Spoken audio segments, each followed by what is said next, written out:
Tate McRae has been dropping major clues about her album, and it didn't just start at her viral performances last week. I think Tate McRae might be building her entire next era around the idea of creating a perfect pop star. And there's also a Greek myth that could potentially explain basically everything we've seen so far. The gold, the statues, the posters, even her signing her name for all eternity. And stay with me now, okay? Because I definitely could be reaching, but I think all of this could even be possibly hinting at an album title. But before I get into my theory, let's recap some of the visuals we've seen already. Tate's posters being popped up in different locations, Greek Roman inspired lettering on these posters, Tate's show starting with a scroll at the end of which she signs for all eternity, Tate's stage creative direction inspired by Greek and Roman architecture with these huge white pillars taking the stage, and the best for last, of course, her viral dip in golden paint. Everyone is excited for the new Tate McRae album, and this rollout has been nothing but a masterclass in visual storytelling and world building. Her and her team are basically letting us understand the world Tate is about to enter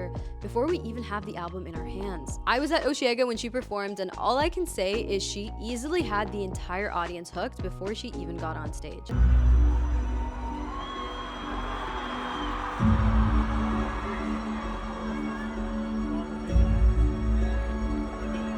Now that we know that all these visuals are probably clues, let's get into what they can actually mean. Upon first glance, these just look like incredible poses being held by an insanely talented dancer. I mean, we all know about Tate's background as a competitive dancer, which actually has gone completely hand in hand with her music career. But if you look around her body, you'll notice these curves and shapes that look a whole lot like a golden ratio guide. The golden ratio is basically a mathematical ratio associated with harmony and proportion, and this idea of perfect balance. So I find it very interesting that Tate is literally molding her body to fit within something associated with mathematical perfection. And then there's another tiny detail on the poster that I can't stop thinking about. Along with the performance dates for Lala and Osheaga, there's this okay for print text that's double circled, as if Tate is now okay to print. Like we're looking at a blueprint or a prototype that's finally been approved. And that brings us to the name of these shows, The Anatomy of a Pop Star. So we have Tate's body being measured against the idea of perfection, a poster that looks like some kind of blueprint, and a show literally called The Anatomy of a Pop Star. Almost like we're watching a pop star being constructed, which brings me to the next major visual we got at these performances, the viral golden bath moment.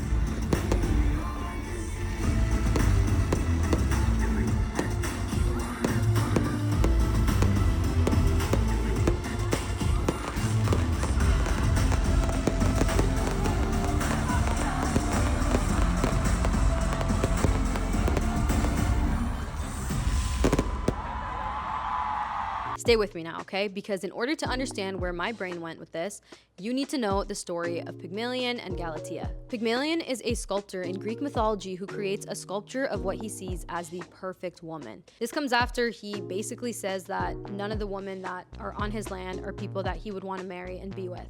He becomes obsessed with his creation and eventually prays to Aphrodite, asking for a woman like the sculpture he created.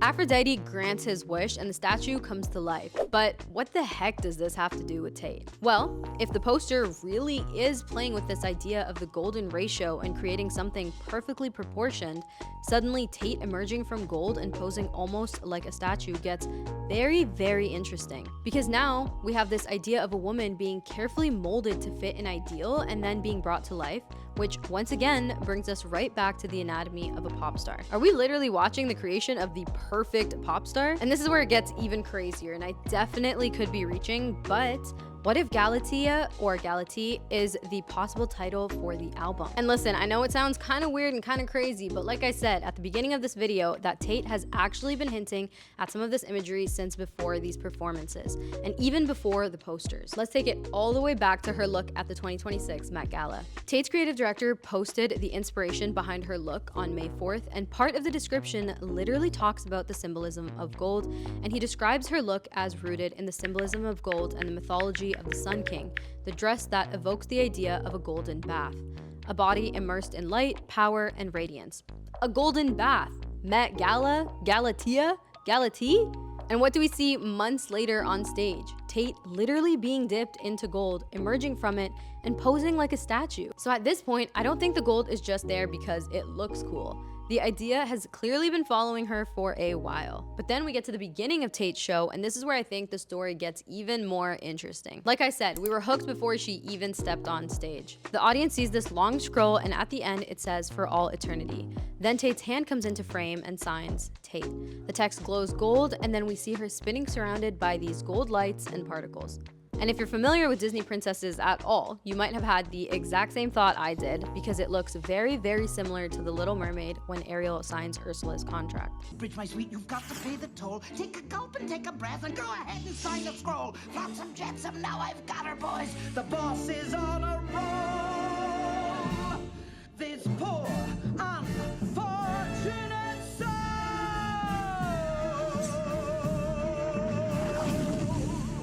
Spoiler alert if you haven't somehow gotten around to seeing The Little Mermaid, but Ariel literally signs away her voice in exchange for becoming human.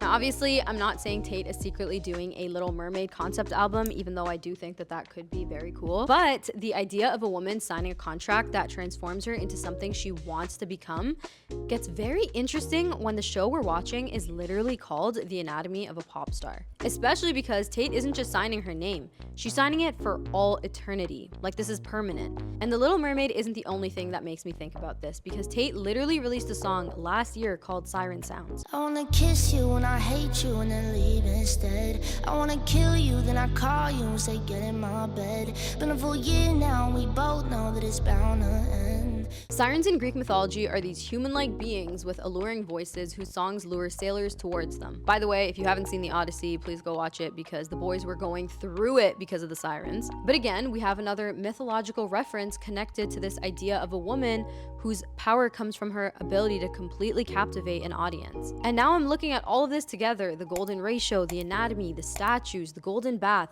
Pygmalion creating his perfect woman, Tate signing her name for all eternity, the siren imagery, and I keep coming back to the exact same idea: the creation of a perfect pop star. So what could this actually mean for Tate's next era? I have a few theories. First, this could be a very man-eater type world. Tate is this almost mythological perfect woman who has everyone completely mesmerized, and she knows it. Second, and this is the one I find way more interesting, could this be Tate signaling her own creation as a pop star and what it actually takes to embody the perfect artist? Because think about it, she's being measured, she's being molded, she's being turned into a statue, she's being brought to life, and then she signs her name to it. Or third, maybe this is just a super sexy album where Tate is basically this perfect woman brought to life who has the entire world mesmerized by her. Honestly, it could just be a mix of all three, but the part that I cannot get past is that signature: for all eternity, Tate. Because maybe this era isn't about Tate showing us the perfect pop star.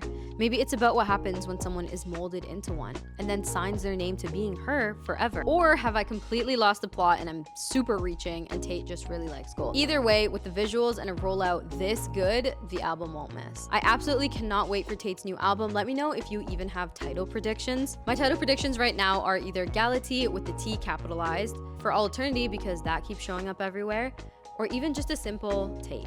The Anatomy of a Pop Star also keeps coming to mind, but I'm not sure if that's actually going to be a title or if that was just the theme for the show. Let me know what you guys think. Am I reaching, or could any of these theories have any validity at all? And drop your theories down below too, because I'm sure I missed so much. Much love.